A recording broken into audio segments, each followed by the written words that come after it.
Seigneur, ne nous traite pas selon nos péchés. Seigneur, ne nous juge pas selon nos offenses. Que descende sur nous ta miséricorde.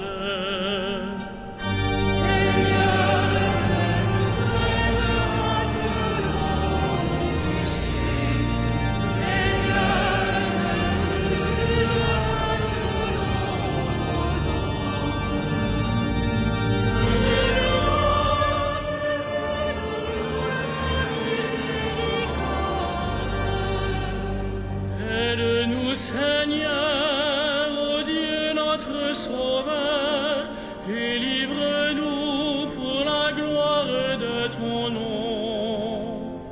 Seigneur, ne nous traite pas selon nos péchés. Seigneur, ne nous juge pas selon nos offenses. Que descende sur nous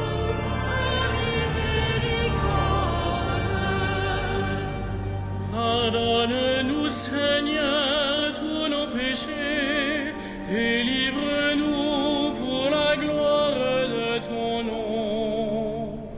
Seigneur, ne nous traite pas selon nos péchés. Seigneur, ne nous juge pas selon nos offenses. Que descende sur nous ta miséricorde. Gloire à toi, Seigneur, dans les siècles sans fin. Délivre-nous pour la gloire de ton nom. Seigneur, ne nous traite pas selon nos péchés. Seigneur, ne nous juge pas selon nos offenses.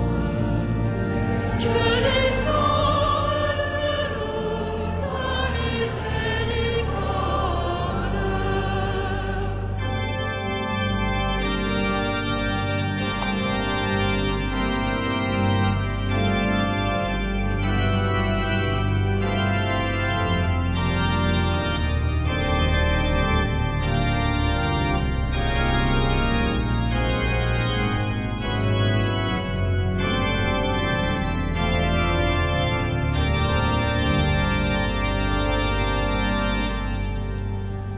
Aide-nous, Seigneur, ô Dieu notre Sauveur, délivre-nous pour la gloire de ton nom. Seigneur, ne nous traite pas selon nos péchés. Seigneur, ne nous juge pas selon nos offenses. Que descende sur nous ta miséricorde. Pardonne-nous, Seigneur, tous nos péchés, délivre-nous pour la gloire de ton nom. Seigneur, ne nous traite pas selon nos péchés. Seigneur, ne nous juge pas selon nos offenses. Que descende sur nous ta miséricorde.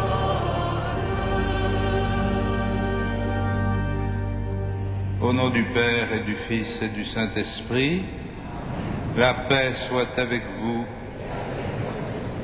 Frères et sœurs, soyez les bienvenus dans cette cathédrale pour célébrer le jour du Seigneur, le jour de la résurrection. Bienvenue aux téléspectateurs de KTO Télévision et aux auditeurs de Radio Notre-Dame. Je suis heureux de concélébrer ce soir avec des prêtres polonais qui arrivent en France pour servir dans des communautés polonaises en France et le nouveau recteur de la mission hongroise de Paris. Et tous ensemble, nous faisons nôtre le chant que nous venons de chanter. Seigneur, ne nous traite pas selon nos péchés. Préparons-nous à célébrer cette Eucharistie en reconnaissant que nous sommes pécheurs.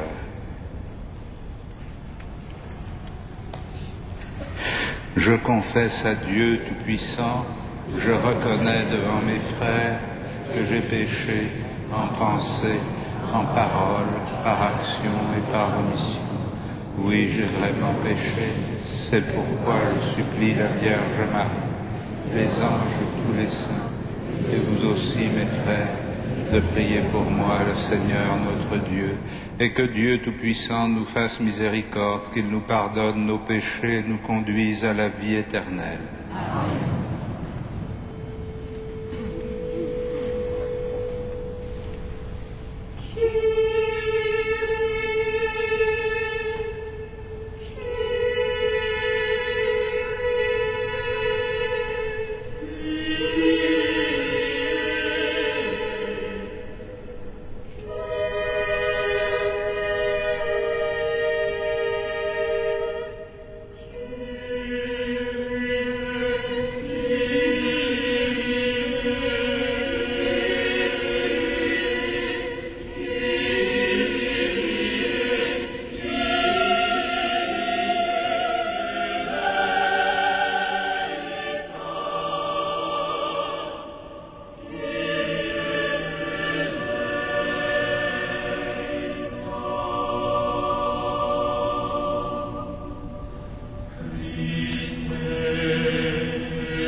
Gloria in excelsis Deo.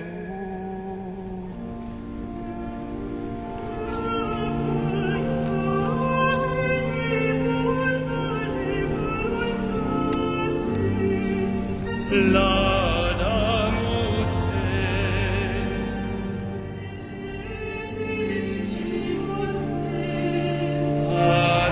adoramus Te,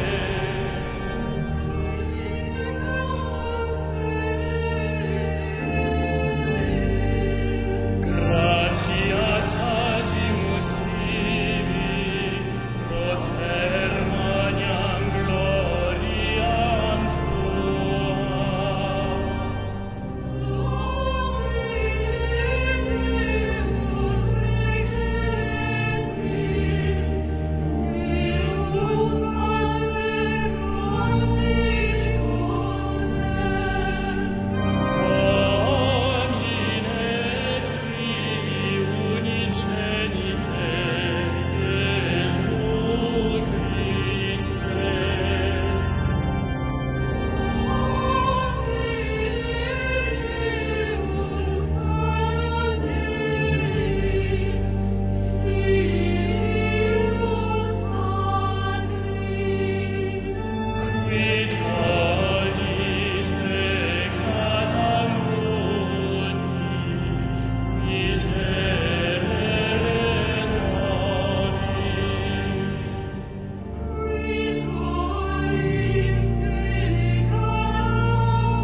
Sancto Spiritu, in gloria Dei.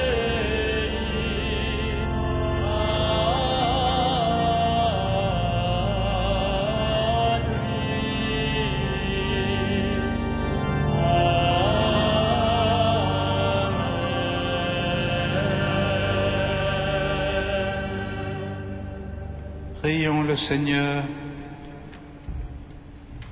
Dieu qui donne la preuve suprême de ta puissance lorsque tu patientes et prends pitié, sans te lasser, accorde-nous ta grâce. En nous hâtant vers les biens que tu promets, nous parviendrons au bonheur du ciel, par Jésus-Christ, ton Fils, notre Seigneur et notre Dieu, qui vit et règne avec toi dans la communion du Saint-Esprit, maintenant et pour les siècles des siècles.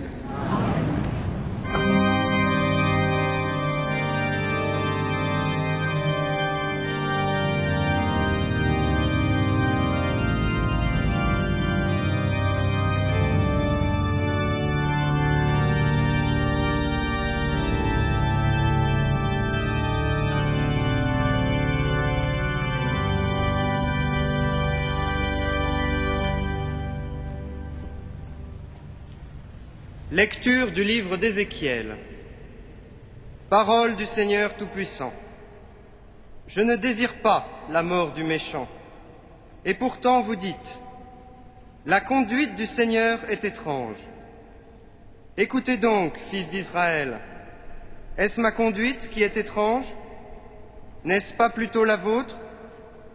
Si le juste se détourne de sa justice, se pervertit et meurt dans cet état, c'est à cause de sa perversité qu'il mourra. Mais si le méchant se détourne de sa méchanceté pour pratiquer le droit et la justice, il sauvera sa vie. Parce qu'il a ouvert les yeux, parce qu'il s'est détourné de ses fautes, il ne mourra pas, il vivra. Parole du Seigneur.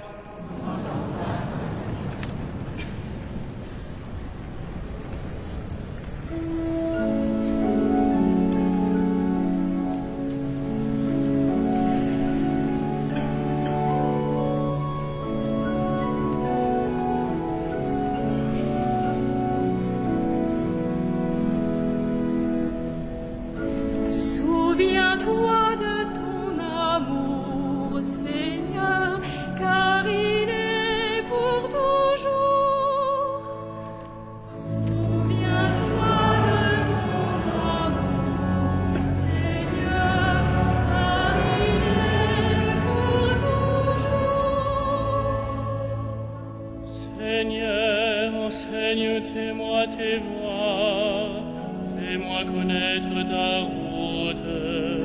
Dirige-moi par ta vérité, enseigne-moi, car tu es le Dieu qui me sauve. Souviens-toi de ton amour, Seigneur, car il est de toujours. Rappelle-toi, Seigneur, ta tendresse, ton amour qui est de toujours.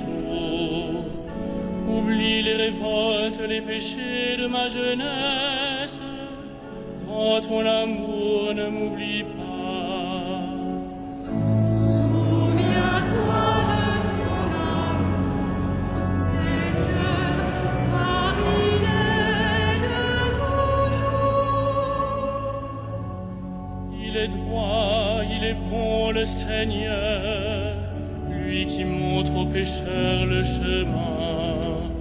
Sa justice dirige les humbles, il enseigne aux humbles son chemin. Souviens-toi de ton amour, Seigneur, car il est de toujours.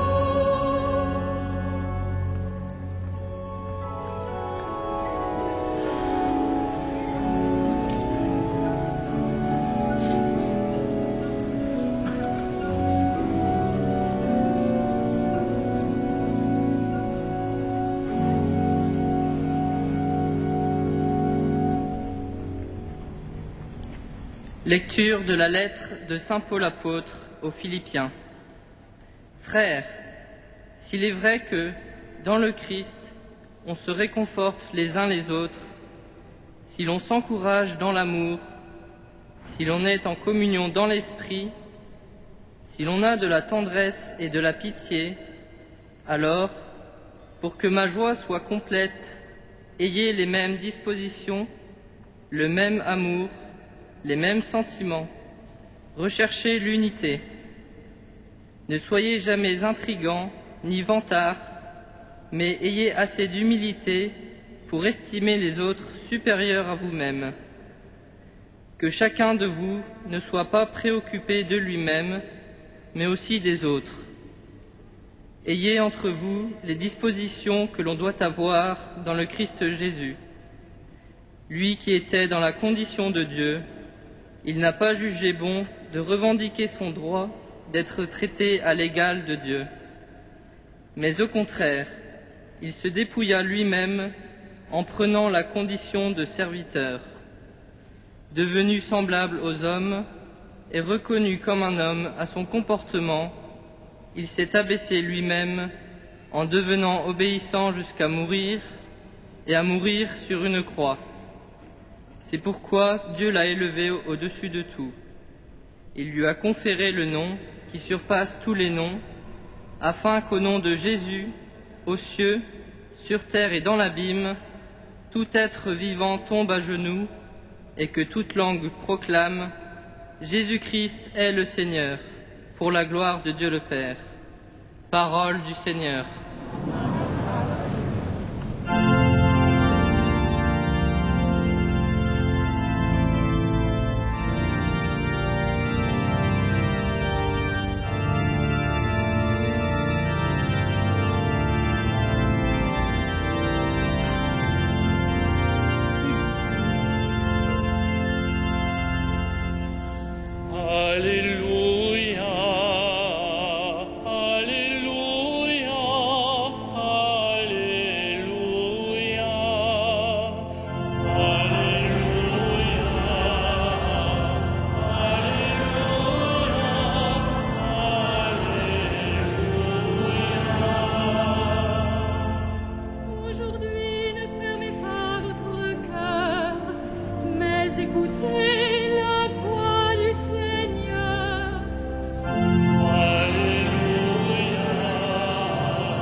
Le Seigneur soit avec vous.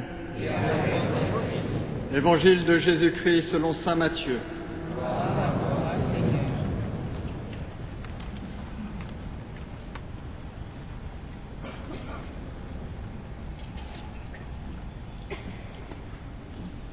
Jésus disait aux chefs des prêtres et aux anciens : « Que pensez-vous de ceci ?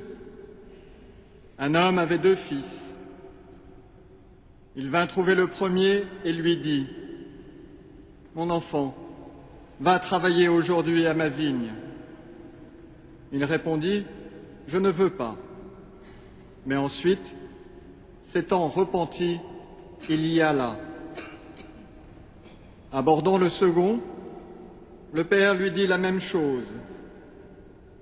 Celui-ci répondit : « Oui, Seigneur », et n'y alla pas. Lequel des 2 a fait la volonté du Père ? Ils lui répondent : le premier.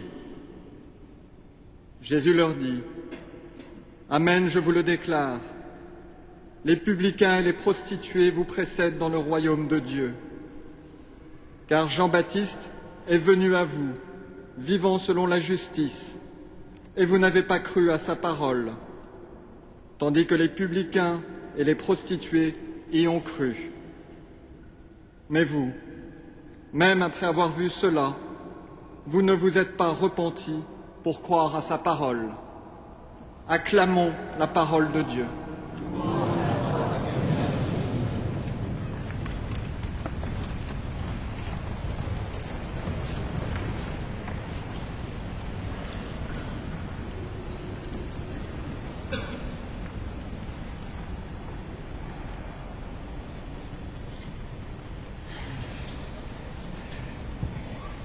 Frères et sœurs, tout au long de ces dimanches que nous vivons, la liturgie nous invite à méditer sur le règne de Dieu et sur la communauté que constituent les disciples du Christ.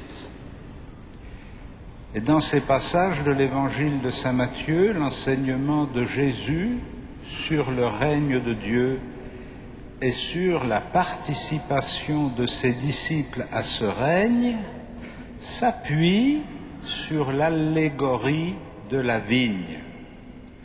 Vous vous rappelez que dimanche dernier, nous avons été invités à considérer le maître de la vigne qui appelle les ouvriers tout au long de la journée et qui rétribue les derniers autant que les premiers, ce qui amène la conclusion qui doit servir de règle dans notre manière d'apprécier la vie de notre Église. Les premiers seront les derniers et les derniers seront les premiers. Aujourd'hui, ce dialogue de Jésus avec les pharisiens et les anciens des Juifs vise un autre aspect constitutif de cette participation des disciples au royaume de Dieu et à la vie de la communauté. Il s'agit de la conversion. Pour faire ressortir l'enjeu et les modalités de cette conversion, Jésus, d'une façon évidemment que nous pouvons estimer caricaturale, encore que nous avons peut-être dans notre propre vie des exemples de moments de notre vie où les choses se sont passées de cette façon, Jésus met en opposition le Fils qui dit oui et qui ne fait pas, et le Fils qui dit non et qui fait la volonté de son Père. Évidemment, le modèle qu'il donne en exemple est celui du second fils qui passe du refus à l'adhésion, du rejet à la participation, celui qui change non seulement sa manière de penser, mais sa manière de vivre. Cette transformation de la volonté par la réflexion et la communion à l'appel du Père, cette transformation de la volonté est une catégorie qui est une sorte de définition permanente de la vie des membres du peuple de Dieu sous le titre de la conversion. Nous avons en général une vision assez primaire de la conversion. Nous pensons que la conversion, c'est des gens qui ne croient pas et qui se mettent à croire. Ou bien nous pensons que la conversion, c'est des gens qui sont hors de l'Église et qui demandent à entrer dans l'Église. C'est vrai que le passage de l'incroyance à la foi peut devenir une conversion. C'est vrai que le passage de l'extérieur à l'intérieur de l'Église peut devenir une conversion, mais ça n'est pas automatique.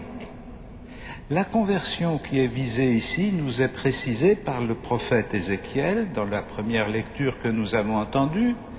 Il s'agit simplement pour celui qui essaye de mener sa vie de manière convenable, de revenir au droit et à la justice.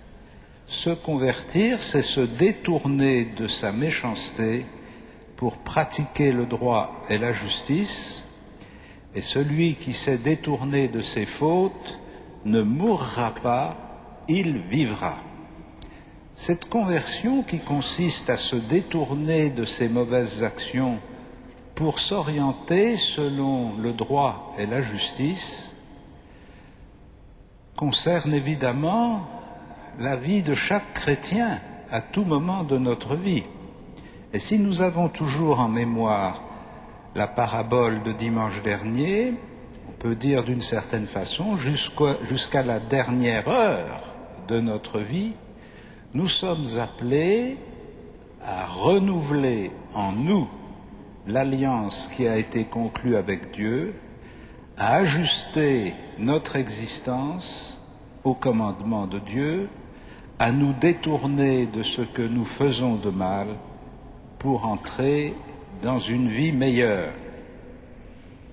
Cette conversion, elle est ici définie dans l'évangile de saint Matthieu selon un axe qui est d'une certaine façon un fil rouge tout au long de l'évangile de saint Matthieu, c'est la différence entre dire et faire.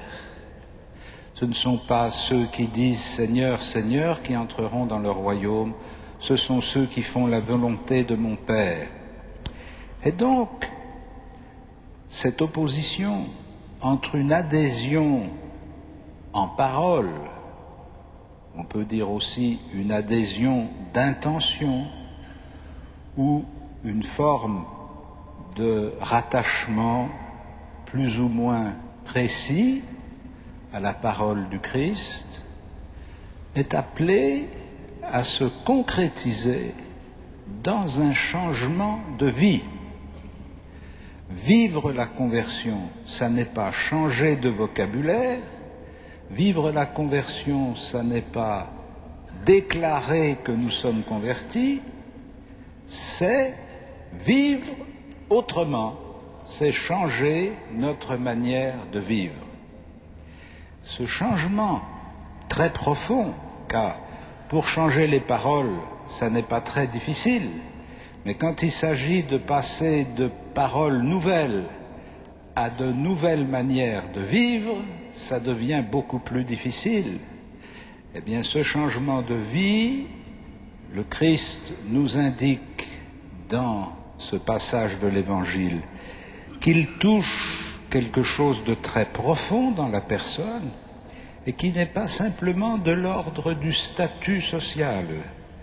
Il nous dit ainsi que les pharisiens et les anciens ont écouté la parole de Jean-Baptiste et ils ne l'ont pas cru, tandis que les publicains et les prostituées ont entendu la parole de Jean-Baptiste et ils y ont cru. Cette opposition, là aussi, qui peut nous paraître un peu caricaturale, entre les pharisiens et les anciens du peuple, d'un côté, les pécheurs publics et les prostituées de l'autre, vise à nous faire sentir que la vie nouvelle à laquelle nous sommes appelés n'est pas simplement un statut social, mais vraiment une façon de vivre transformée. On est chrétien parce qu'on est baptisé. On a acquis par le baptême le statut de chrétien. Mais cette réalité ontologique qui touche tout notre être au plus profond doit se développer dans la construction d'une manière de vivre qui correspond au baptême que nous avons reçu. Nous ne sommes pas de droit convertis parce qu'on est baptisé, mais parce qu'on est baptisé, on est appelé tout au long de notre vie à entrer dans ce chemin de conversion. L'un des signes de cette conversion à laquelle nous sommes invités, saint Paul nous le rappelle dans l'Épître aux Philippiens, c'est notre désir, et plus que notre désir, plus que notre aspiration, c'est notre aptitude à entrer dans les sentiments du Christ, c'est-à-dire à vivre les uns avec les autres dans le respect et la charité pour construire l'unité du corps du Christ. Et cette manière de vivre les uns avec les autres, qui surmonte les différences, les clivages, les oppositions, les incompréhensions, pour nous entraîner dans une attitude de soumission mutuelle. Cette capacité d'entrer dans les sentiments du Christ est de laisser notre vie suivre le modèle de la vie de Jésus, va devenir le signe visible de la conversion du cœur à laquelle nous sommes appelés, et à travers cette conversion du cœur, l'annonce du chemin qui est proposé à tout homme de bonne volonté qui entend l'appel de Dieu et qui peut, après avoir répondu non, ou après n'avoir rien répondu, après avoir fait la sourde oreille, après avoir laissé se creuser une distance entre lui et cette parole de Dieu, il peut, jusqu'à la dernière heure de sa vie, rentrer en lui-même, laisser la puissance de l'Évangile transformer son cœur et entrer dans une véritable conversion pour le service de la vigne du Père. Amen.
Credo in unum Deum. Ave omnipotente, factorem caeli et terrae, visibilium et invisibilium. Christum, Filium Dei, unigenito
Prions ensemble au moment d'offrir le sacrifice de toute l'Église.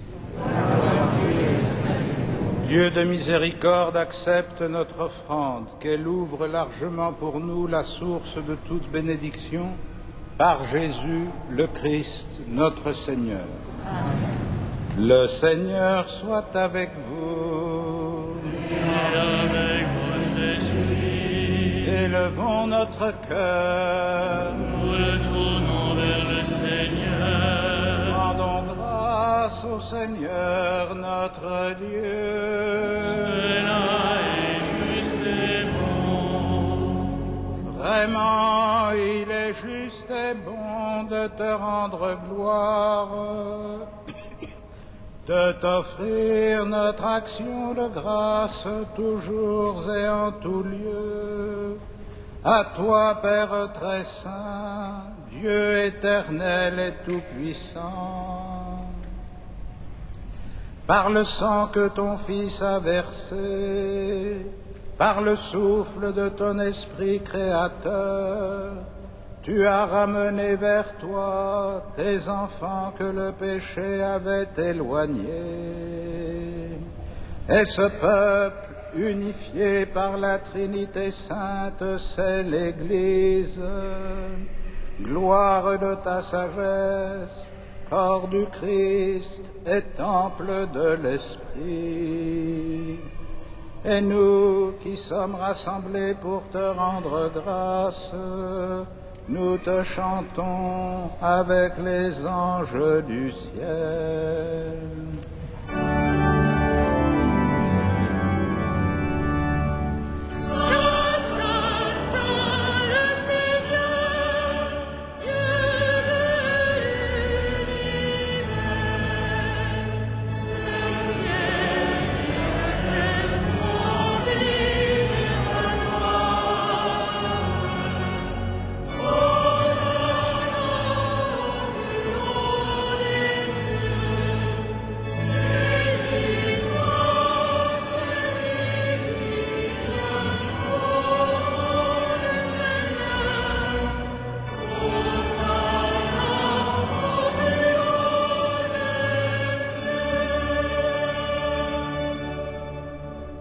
Tu es vraiment saint, Dieu de l'univers, et toute la création proclame ta louange. Car c'est toi qui donnes la vie, c'est toi qui sanctifies toutes choses par ton Fils Jésus-Christ, notre Seigneur, avec la puissance de l'Esprit Saint. Et tu ne cesses de rassembler ton peuple afin qu'il te présente partout dans le monde une offrande pure. C'est pourquoi nous voici rassemblés devant toi, et dans la communion de toute l'Église en ce premier jour de la semaine, nous célébrons le jour où le Christ est ressuscité d'entre les morts. Par lui que tu as élevé à ta droite, Dieu Tout-Puissant, nous te supplions de consacrer toi-même les offrandes que nous apportons. Sanctifie-les par ton Esprit, pour qu'elles deviennent le corps et le sang de ton Fils, Jésus-Christ notre Seigneur, qui nous a dit de célébrer ce mystère. La nuit même où il fut livré, il prit le pain, en te rendant grâce, il le bénit, il le rompit et le donna à ses disciples en disant : « Prenez et mangez-en tous, ceci est mon corps livré pour vous. »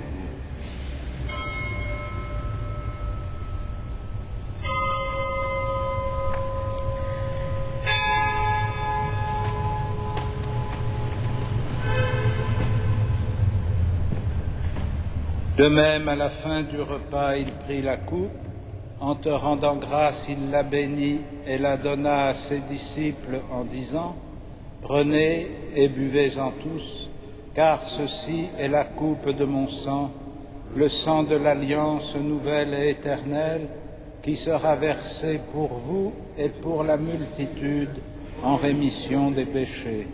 Vous ferez cela en mémoire de moi. »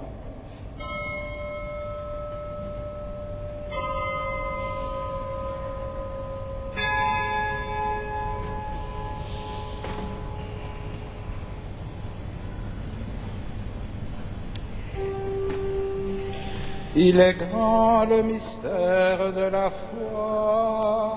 Nous proclamons ta mort, Seigneur Jésus. Nous célébrons ta résurrection. Nous attendons ta venue dans la gloire. En faisant mémoire de ton Fils, de sa passion qui nous sauve, de sa glorieuse résurrection et de son ascension dans le ciel, alors que nous attendons son dernier avènement, nous présentons cette offrande vivante et sainte pour te rendre grâce. Regarde, Seigneur, le sacrifice de ton Église et daigne y reconnaître celui de ton Fils qui nous a rétablis dans ton alliance. Quand nous serons nourris de son corps et de son sang et remplis de l'Esprit Saint, accorde-nous d'être un seul corps et un seul esprit dans le Christ, et que l'Esprit Saint fasse de nous une éternelle offrande à ta gloire, pour que nous obtenions un jour les biens du monde à venir auprès de la Vierge Marie, la bienheureuse Mère de Dieu, avec les apôtres, les martyrs, Saint Denis et tous les saints qui ne cessent d'intercéder pour nous.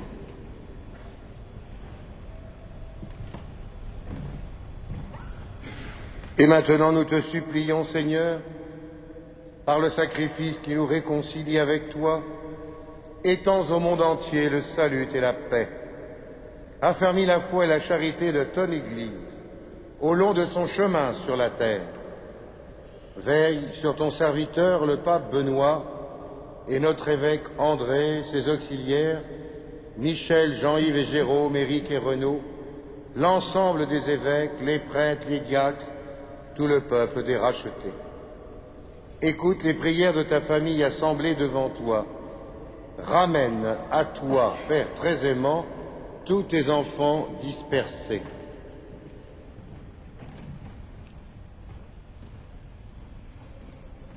Pour nos frères défunts, pour les hommes qui ont quitté ce monde et dont tu connais la droiture, nous te prions. Reçois-les dans ton royaume, où nous espérons être comblés de ta gloire, tous ensemble pour l'éternité, par le Christ notre Seigneur, par qui tu donnes au monde toute grâce et tout bien.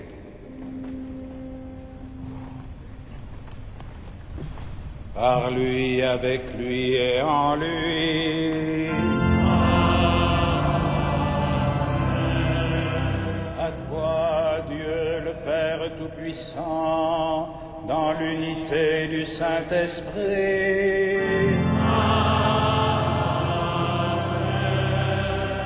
Tout honneur et toute gloire pour les siècles des siècles.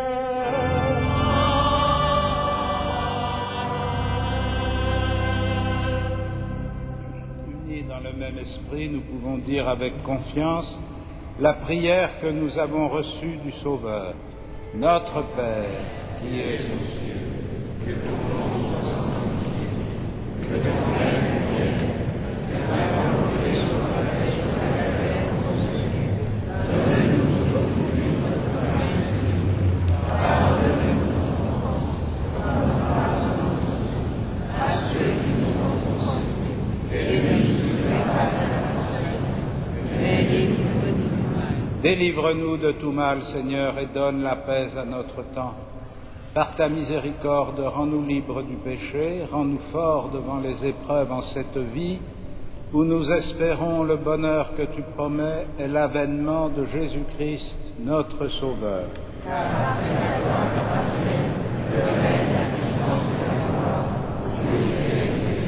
Seigneur Jésus-Christ, tu as dit à tes apôtres, je vous laisse la paix, je vous donne ma paix. Ne regarde pas nos péchés, mais la foi de ton Église. Pour que ta volonté s'accomplisse, donne-lui toujours cette paix et conduis-la vers l'unité parfaite, toi qui règnes pour les siècles des siècles. Amen. Que la paix du Seigneur soit toujours avec vous.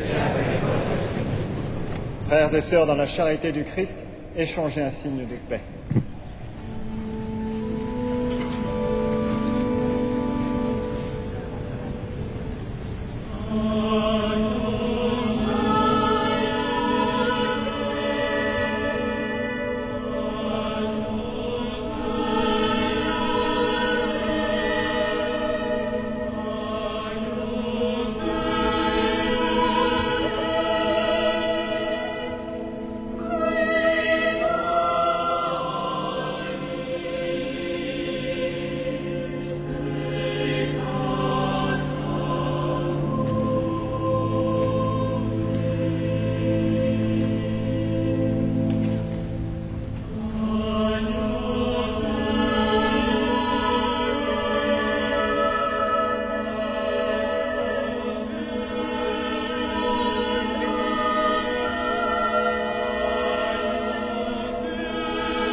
Heureux les invités au festin des noces de l'agneau.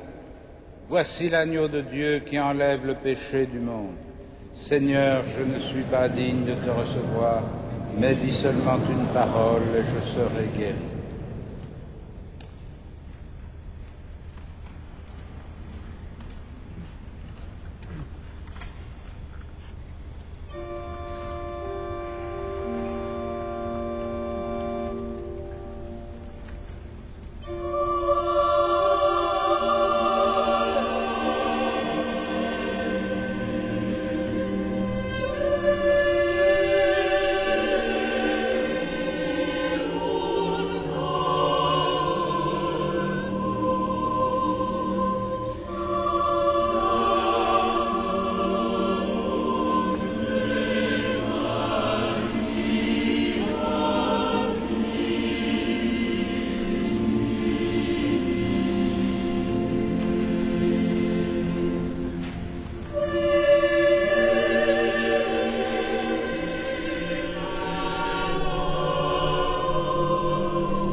Frères et sœurs bien-aimés, quelques informations pour ces temps que nous vivons. Jeudi prochain, 29 septembre, à l'issue de la messe du soir, vers 19 h, l'adoration du Saint-Sacrement, comme chaque jeudi soir. Samedi prochain, 1er octobre, à la messe du soir, à 18h30, notre archevêque présidera la messe à l'occasion des assises nationales pour la famille. Nous pouvons venir nombreux pour cette messe. D'autre part, nous serons en communion de prière avec les nouveaux diacres en vue du sacerdoce qui ont été ordonnés ces jours-ci pour le diocèse de Paris, 8, et puis avec les futurs diacres permanents qui seront ordonnés par le cardinal le samedi 8 octobre à 10 h. Tout le mois de septembre, tous les soirs à 21 h, donc ce soir, sauf les vendredis, vous pouvez venir voir le film Notre-Dame de Paris, Cathédrale vivante. L'entrée est libre. Et puis déjà, prendre vos places à l'accueil pour le mardi 4 octobre à 20h30 pour le concert Salve Regina. N'oubliez pas non plus que nous nous associons à l'opération Nuit Blanche le samedi 1er octobre de 20h30 à minuit 30 se succéderont dans la cathédrale du chant, des grandes orgues et des projections de Notre-Dame de Paris, cathédrale vivante, et de Réjouis-toi Marie. Et cette soirée ou ce début de nuit donnera la possibilité à ceux qui le veulent de pouvoir rencontrer un prêtre, soit pour se confesser, soit simplement pour s'entretenir avec lui, donc de 20h30 à minuit 30. Donc ce soir, nous vous attendons nombreux à 21 h pour le spectacle. Nous terminons notre prière en nous mettant debout.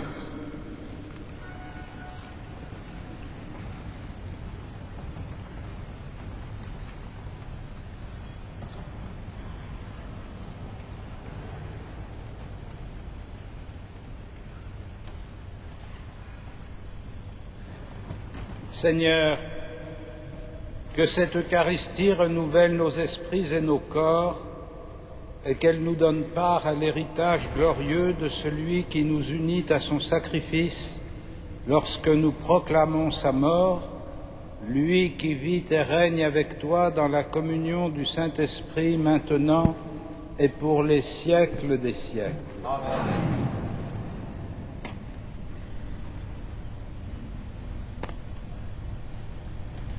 Le Seigneur soit avec vous et avec votre esprit. Et que Dieu Tout-Puissant vous bénisse, le Père, le Fils et le Saint-Esprit. Amen.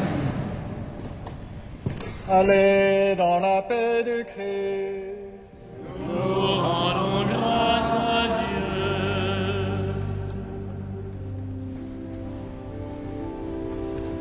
Salve Regina.